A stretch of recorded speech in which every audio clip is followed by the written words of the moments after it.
Evening and welcome to Gamestah. We are here at Respawn V28 and we are going large and we're chatting here today with Tristan. Tristan, wait, I'm getting a bit tired. How are you going, man? Absolutely exhausted. You look a bit tired. You spat out a bit there. It's did you have a bit of a spat earlier on, or who? No. Everything's fine. Everything's fine with me. Just all calm. No, it's the laptops. Everything's cool. Yeah. We've got a great team. We've been doing this for nearly 8 years.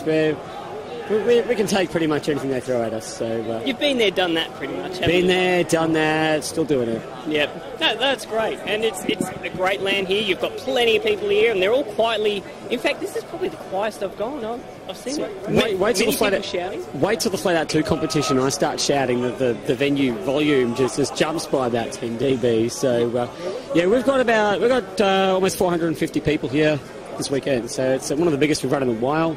The second most popular event we've run ever, and certainly the most popular event we've run in about 3 years now, I think. That's pretty good. Have you got a favourite tournament for the competitive league players here going on? For the competitive league stuff, I've always had a soft spot for Counter-Strike, but we've had a bit of a downturn in popularity for that tournament. What's really interesting is DreamHack have a $30,000 cash prize. I think it's a cash prize tournament. A $30,000 tournament coming up that Valve helped arrange. So Counter-Strike Global Offensive is picking up now. Everyone's looking at the game again. So whenever we think a game's about to die, it comes back. Call of Duty did that to us too, but Call of Duty never really dies, does it? We've dropped that from our lineup now because we're doing so much. Yeah. So we've dropped that. We've picked up League of Legends and Dota 2, so we do both of them. Yep. Which is fairly unique.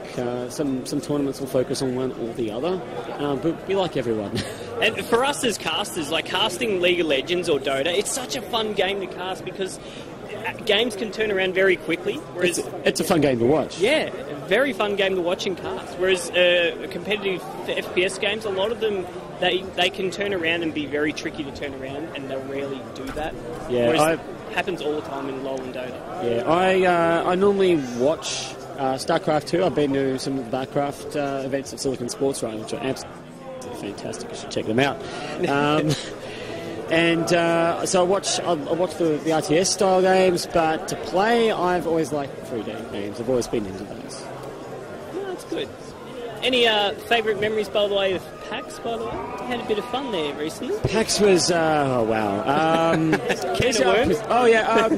You see, we were asked by one of the PAX organisers, based on recommendations from effectively the whole country, because he went around asking LAN groups, Brisbane, Sydney, Melbourne. Does it feel good that they went, Respawn?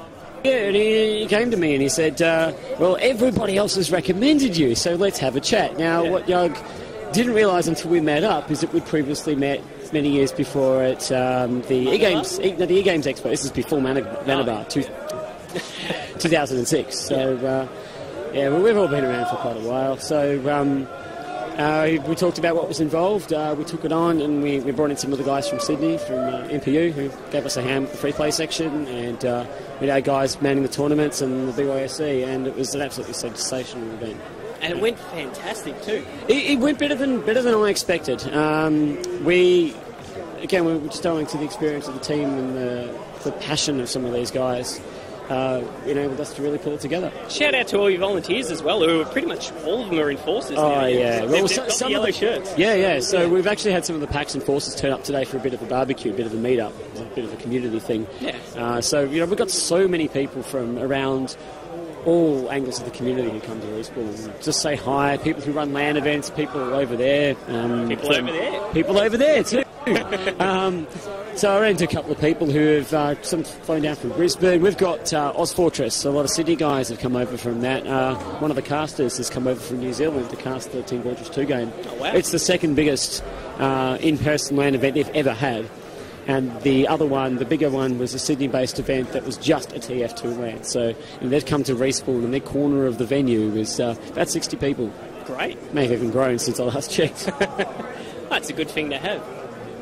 The Respawns, to get that right, 450 people? Yes. Yep. PAX was 250?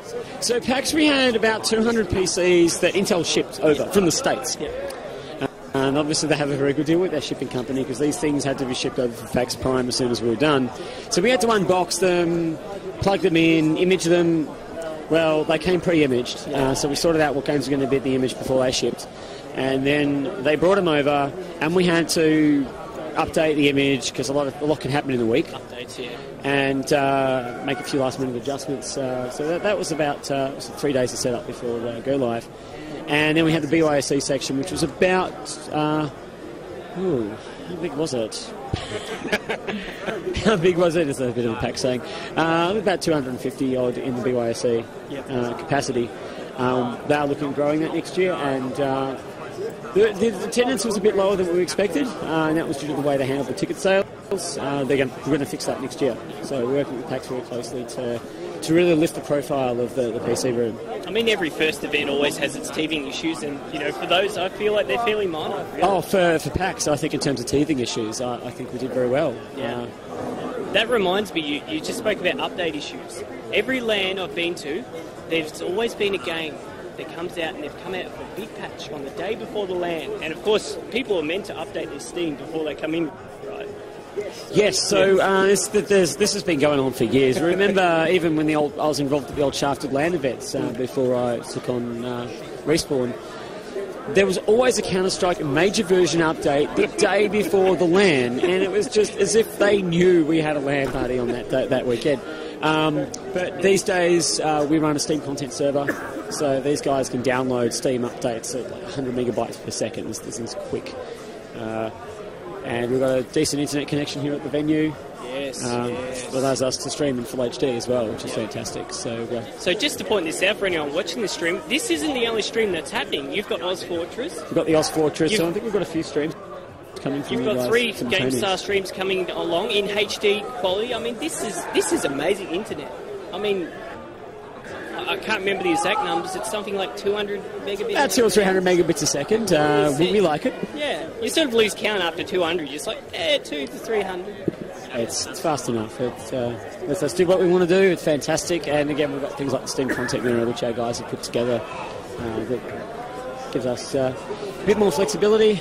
Fantastic we can cache things locally. People tend to buy more Steam games here. They come here to buy their Steam games because they can download it really, really fast. That's a pretty cool perspective. Yeah. Well, I like that. Do you have any other things you'd like to chat about on here? Oh, all sorts of things. I don't know how much time we have. Yes, well, I think we might have to come around later on. We were mainly just bogey around for this one, but we've got a lot of juicy info. I mean, we've got PAX, we've got Respawn. There's so much cool stuff we're getting involved in. Shout out, by the way, for you guys, you're talking about esports at the Paloma Bar? Yes. So the guys at Silicon Sports. We've been working with all sorts of partners recently. So we've got a lot of sponsors for this event who we're very thankful for. Gigabyte have brought along Team AU, so they've brought 3 overclockers who have brought some of their high-end Ivy Bridge E chips that have just been launched, and they're trying to get some crazy figures by pouring liquid nitrogen into their PC effectively. As you do. You know, so that's what these guys do. And the NVIDIA Titan and 780 GTX cards. We've got TTE Sports. They've got a system over there running Counter-Strike Go, and they're running a tournament earlier, winning some of the TTE Sports prizes. Yep. We had Scorptech come along as well to sell some PC hardware. You buy some merch, you break your mouse in a bit of rage. Yeah. Well, I don't think but yeah, we're so happy to have Scorptech around there. They've been a great retailer to deal with. I personally buy stuff from Scorptech, so when the opportunity came up to get them involved in Respawn, I was like, hell yeah. Sweet. It's a piece of the puzzle we've been looking to find for a while. Oh, it's excellent. Yeah, so shouts to all our sponsors. Anywhere Computer Accessories as well, who brought on some new products. Fortunately, the name. A shout out to the Mac that got smashed. We smashed a Power Mac G5. Every event we like to smash a Mac. We've got an amphitheatre outside. There's some footage on Facebook, not Facebook, YouTube. There might be some pictures on Facebook. There are pictures on Facebook. If you hit the Respawn LAN Facebook page, you can find photos there from our last event, V27, and there'll be plenty of photos of the G5 being destroyed there. So we like to destroy a Mac every event. It survived a long time too. They're well-built machines. Yeah. Unfortunately, we chuck a PC down there. That rack mount server barely lasted, but the Apple hardware just seems to go on. The server things, they destroy very convincingly. I like that. Yeah, one raccoon in the server. It just doesn't really have the crumple zone that they really put in the G5. Yeah. Oh, well, Tristan, it's been awesome chatting to you. I'm going to let you get onto your server admin duties and run around for a bit. Yeah, we've got the Flat Out 2 tournament coming up soon, which I'll be competing in. Bit of fun, I love it. And a bit of Magic the Gathering we'll be playing later. We're doing a draft of the Gatecrash set down in the cafe area. So real cards. The frame rate's so much better than the online version. So. That's good. And you're doing that, so we've got the normal bit, which you can't see behind the camera, full of the game list. And I think you're doing the bidding, the gathering behind that. Even behind that. So behind the wall that you can't see. He's breaking the fourth wall. Yeah, it's behind the behind. Yeah. So the tabletop... Hashtag quote Tristan. Behind the behind. The tabletop thing's been pretty new for us, but one of my favourite things from PAX was the tabletop area, and as much as I love my PC games, but I haven't been in a place where I've been able to play tabletop games, so play Settlers of Catan, Carcassonne, Seven Wonders, and Magic, which I've been playing quite a lot of. Cards Against Humanity is pretty big. We've got a set here. That is the perfect drunk game too, by the way. It's also fun sober. Yeah. It's like a card game for all occasions. It's a card game for people who hate card games. They say it's a card game for horrible people. Yes. Terrible people. One of the two. Yeah. And it's good too, because you've got the real card game, the real one, but there's also like an online version you can try out with friends. Of Cards Against Humanity? Yeah. I should check that out. It's great. And there's like really stupid card deck things, like there's a PAX Prime edition. Yes, there is. Yeah. There is. So the Cards Against Humanity guys support PAX, and they have a stand there. It was a Kickstarter project. That's how it started. And they release a limited small expansion set every PAX with limited edition cards that say certain things. And they go on eBay for a pretty penny. I should try and get my hands on some before they all sell out. Yeah. Well, playing with those, not being to PAX Prime, there's a lot of very in-jokes that you're like... There are. A lot of the... But we've probably got our own in PAX Australia. We're like, what? Well, we haven't got any PAX Australia cards yet. Rumour was that they were going to do something, but yeah, we've got our own in-jokes. So. Oh, yes. So... excellent. All right, Tristan, we're going to call it up for now, but it's been great chatting to you. We're going to have to get the rest of the admins in there. Alrighty. It's always tricky to track you down, by the way. I tried to get you for the PAX Australia's interview. You're a bit too busy. I was busy running an event. And get that. Spent a couple of hours over in tabletop, but most of the time I was on deck in the PC room, just making sure everything was running smoothly, ensuring people ate their food. Frank, easy to forget that. It is, and some of these guys will work for the whole day and forget to eat, which is because they're just so passionate about what they do. That's great. You don't see that in other industries. That's like you don't. And these guys are volunteering. They're working for free. You guys are awesome. And like you mentioned before, you've got Scorptech, you've got the Gigabyte, all the liquid nitrogen stuff, but then you've got the community bringing in the Nintendos and the MAME arcades, just showing off old Nintendo games for fun. I mean, you've got the broad spectrum of stuff here. We do. Respawn is their own community. That's it. And the thing with Respawn is it's all about the people who come in the door are the people that make the event. And all the people who are here today running this event have come to me, they've been to a LAN, and they've said, hey, I can do this. And I'd like to do it at Respawn. So, like our AV guys love tinkering with AV equipment, and we give them the perfect audience to do that. Props to the AV guys. Yeah.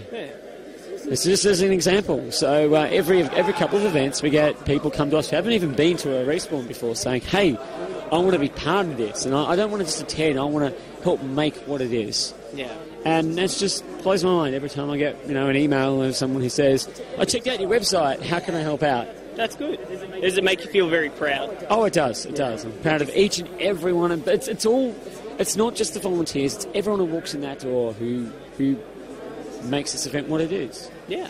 So if I'm going to thank anyone, it's everybody equally. It's the sponsors, it's the volunteers, it's the guy sitting behind the camera, it's yourself, it's the 450 people who've given up their weekend to come LAN with us. Yeah. And hats off to these guys. They're fantastic. They've given up something very special too, by the way. They've given up the gift of Grand Theft Auto 5. They have. I did see. I have seen a couple of people with consoles here this weekend with a copy of Grand Theft Auto 5. That is dedication. So, and there's no multiplayer yet either, so they've got to seclude themselves from They everyone haven't else. released a PC version. I'm personally waiting for the PC version. I'll try and wait. Yeah, otherwise I'm going to have to go and buy a console. Oh. PS4's not far away, I'm tempted. Yeah, well, at least he's getting the right console. Expo. All right, everyone. I think that's it for everyone. We've done a lot of chatting, and it's been very awesome catching up with you, Tristan. Been an absolute pleasure. Yep. So this is Super Roach from Gamestah signing out. Stay tuned because we're going to be doing a lot more interviews with teams, players, and we might try and get the admins later on if they're not too tired.